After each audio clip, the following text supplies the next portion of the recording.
নমস্কাৰ আপোনালোকে চাবলৈ আৰম্ভ কৰিছে নিউজ নাও আৰু মই অনুপম বৰা ৰুদ্ৰৰ প্ৰিমিয়াৰ শ্ব'ৰ দিনাই যোৰহাটত সম্পন্ন হ'ল এক সৃষ্টিমূলক আৰু ব্যক্তিক্ৰমী ৰোড শ্ব' নিউজ নাওৰ বিশেষ প্ৰতিবেদন বহু চৰ্চিত অসমীয়া ছবি ৰুদ্ৰৰ প্ৰিমিয়াৰ শ্ব'ৰ দিনাই যোৰহাটত সম্পন্ন হ'ল এক সৃষ্টিমূলক আৰু ব্যক্তিক্ৰমী ৰোড শ্ব' উল্লেখযোগ্য যে প্ৰকৃতিপ্ৰেমী আৰু অসমীয়া চলচ্চিত্ৰ উদ্যোগৰ এগৰাকী অক্লান্ত কৰ্মী সমীৰ ৰয়ৰ প্ৰচেষ্টাত আয়োজন কৰা হয় উক্ত অনুষ্ঠানটিৰ শুভাৰম্ভ কৰে জ্যেষ্ঠ সাংবাদিক ক্ৰীড়া সংগঠক দিগন্ত বুঢ়াগোহাঁই আৰু লেখিকা শিক্ষাবিদ সমালোচক মৃদুস্মিতা অসমীয়াই খুবেই শুভ মুহূৰ্ত আৰু প্ৰতিবাৰৰ দৰে আজিও আমি আমাৰ যোৰহাটৰ বাবে গৌৰৱ অসমৰ বাবে গৌৰৱ জনমভূমি আৰু প্ৰাগৰ সন্মুখত আমি আহিছোঁ আমাৰ আজি আৰম্ভ কৰা ৰোড শ্ব'ৰ এই যাত্ৰাত আমি ইয়াত খন্তেক সময় জিৰণি লৈছোঁ আৰু আমাক ইতিমধ্যে সদায় উৎসাহিত কৰি অহা অনুপ্ৰাণিত কৰি অহা আমাৰ আদৰ্শ দিগন্ত বুঢ়াগোহাঁই ডাঙৰীয়া আছে এগৰাকী ক্ৰীড়াবিদ ক্ৰীড়া সংগঠক বিশিষ্ট সাংবাদিক ৰূপে আমাক সদায় উৎসাহিত কৰি আহিছে আৰু এই শুভ মুহূৰ্তত দুআষাৰ এখন নতুন বোলছবি ৰুদ্ৰ অতি সোনকালে ছবিগৃহলৈ আহি আছে আমি এই চেগতে সমীৰ ৰয়ৰ ভাষাৰে সমাজকৰ্মী অৰ্কিড ৰোপণেৰে ইতিমধ্যে ফলপানী সৃষ্টি কৰা প্ৰকৃতিপ্ৰেমী সমীৰ ৰয় বোলছবি অসমীয়া বোলছবি প্ৰমোচনৰ কাৰণে প্ৰচাৰৰ কাৰণে নিজাববীয়াকৈ অশেষ চেষ্টা কৰি থাকে প্ৰতিখন বোলছবিৰ আগতে তেওঁ এনেকুৱা ধৰণৰ কিছুমান প্ৰচেষ্টা লয় মই ভাবোঁ ৰুদ্ৰ তেওঁ যিখিনি প্ৰচেষ্টা হাতত লৈছে ফলৱতী হ'ব আৰু মই এই চেগতে তেওঁৰ মুখেৰে ক'ব বিচাৰোঁ যে আহক আমি আটাইৰে অসমীয়া বোলছবি উপভোগ কৰোঁ এই ৰোড শ্ব' মালৌ আলিৰ পৰা বৰুৱা চাৰিআলিলৈকে সম্পন্ন হয় দুখন ট্ৰেক্টৰত নতুন প্ৰজন্মৰ শিল্পীসকলে গীটাৰ বজাই গৈ থকা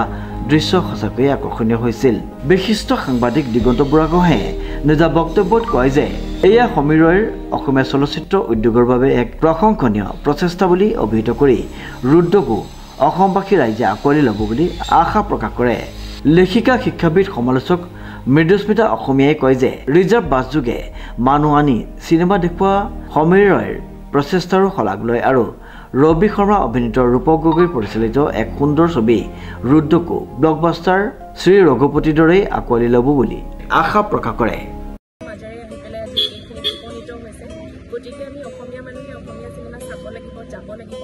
আৰু প্ৰচাৰ আৰু প্ৰসাৰৰ ক্ষেত্ৰত মই বিশেষকৈ সমীৰ ডাঙৰীয়াক অশেষ ধন্যবাদ জনাইছোঁ এই কম ল'ৰা-ছোৱালীকেইটাক ধন্যবাদ জনাইছোঁ বাইদেউক ধন্যবাদ জনাইছোঁ যে ইমান সুন্দৰকৈ আহি পেলাই আমাৰ প্ৰত্যেকৰে সময়ৰ মূল্য আছে হয়নে গতিকে সময় অকণমান লৈ পেলাই আমি এই উদ্যোগটোৰ কাৰণে চেষ্টা কৰিছোঁ আমি সদায় কৈ যাম ৰুদ্ৰৰ বাবে সদায় শুভকামনা আছে আমাৰ যিহেতু কেইদিনমান আগতে ভাইমন্দা পাইছিলে ভাইমন্দা ভাল ব্যৱসায় কৰিছে গতিকে ৰুদ্ৰৰ সেই কলা কুশলীসকলক মই ধন্যবাদ জনাইছোঁ যে ভাইমন্দা চিনেমাখনৰ ব্যৱসায়িকৰ যিটো সফলতা তেওঁলোকৰ যিটো উত্থান তেওঁলোকৰ সফলতাৰ বাবে ৰুদ্ৰ চিনেমাখন পিছুৱাই দিয়া হৈছে মুক্তিৰ দিন সেইটো আচলতে কলা কুশলীসকলৰ কেনেকুৱা ধৰণৰ এটা উদ্যোগৰ প্ৰতি সদ্ভাৱ থাকিব লাগিব কিমান এটা ভাল ভাৱ থাকিব লাগিব তেওঁলোকৰ চিন্তাধাৰাক মই সন্মান জনাইছোঁ গতিকে তেওঁলোকে নিজৰ চিনেমাখন পিছুৱাই দিছে মুক্তিৰ দিন সেইটো বৰ শলাগিবলগীয়া কথা আমি আচলতে ইজনে সিজনক এনেকৈয়ে উৎসাহ আৰু প্ৰেৰণা দি আমি আগবাঢ়ি যাব লাগিব সকলোলৈকে মোৰ শুভকামনা অভিনেতা অভিনেত্ৰী কলা কুশলী এই চিনেমাখনৰ সৈতে জড়িত হৈ থকা সকলোলৈকে মোৰ আন্তৰিক ধন্যবাদ জনাইছোঁ ভাইমন্দা যেনেকৈ আদৰি লৈছে ৰাইজে অসমীয়া মানুহে ৰুদ্ৰ ছবিখনো সকলোৱে আদৰি লওক সকলোৱে ভাল পাওক আৰু ছবিৰ যেতিয়া কাহিনী ভাল হ'ব চিত্ৰনাট্য ভাল হ'ব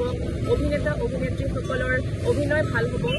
মানুহে এনেও চাবলৈ যাব চিনেমা গতিকে ভাল হওক ব্যৱসায় ভিত্তিক সফল হওক ছবিখন সকলোলৈকে মোৰ ফালৰ পৰা শুভকামনা জনাইছোঁ ধন্যবাদ জ্ঞাপন কৰিছোঁ সকলোকে অৰুণাকো ধন্যবাদ জ্ঞাপন কৰিলোঁ আৰু আমি এতিয়া সকলোৰে মুখতে এটা শ্লোগান শুনিব বিচাৰিছোঁ সকলোৱে ক'ব দেই অসমীয়া ছবি জগতৰ জয় হওক অসমীয়া ছবি জগতৰ জয় হওক ৰবি শৰ্মাৰ জয় হওক ৰুদ্ৰৰ জয় হওক অসমীয়া ছবি উদ্যোগৰ মহাৰথীসকলৰ জয় হওক জুবিন গাৰ্গদেৱৰ জয় হওক এইখিনিতে মই আৰু এটা কথা ক'ব বিচাৰিছোঁ যে আমি যেতিয়া 90 দশকত যেতিয়া আমি কিছুমান কলেজত পঢ়ি আছিলোঁ তেতিয়া আমি বাছ ভাড়া কৰি পেলাই আমি গাঁৱৰ পৰা চিনেমা চাবলৈ আমি আহিছিলোঁ চহৰলৈ এতিয়াৰ সমান ইমান তেনেকুৱা অত্যাধুনিক চিনেমা ছবিঘৰ নাছিলে তথাপিও আমি চিনেমা চাবলৈ আহিছিলোঁ সেই যিটো ৰিজাৰ্ভ বাছ ভাড়া কৰি অহাৰ যিটো ট্ৰেণ্ড বুলি কওঁ আমি যিটো ট্ৰেণ্ড সেই ট্ৰেণ্ডটো আকৌ সমীৰয় ডাঙৰীয়াই আকৌ আনিছে এতিয়াও আমাৰ গাঁৱৰ ঠাইৰ পৰা বিভিন্ন ঠাইৰ পৰা আমি দেখোঁ যে অসমীয়া চিনেমা চাবলৈ সেই আমাৰ 90 দশকৰ দৰে এতিয়াও বাছ ভাড়া কৰি গাড়ী ভাড়া কৰি মানুহ চিনেমা চাবলৈ আহিছে খুব ভাল লগা কথা তেখেত লাগি থাকক এইদৰে মৃত্যুৰ বাবে চেষ্টা কৰি থাকক আগবঢ়াই লৈ যাওক আৰু তেখেতক বহুত ধন্যবাদ জনাইছোঁ আচলতে সমীৰ ৰয়ৰ ৰিপৰ্ট নিউজ নাও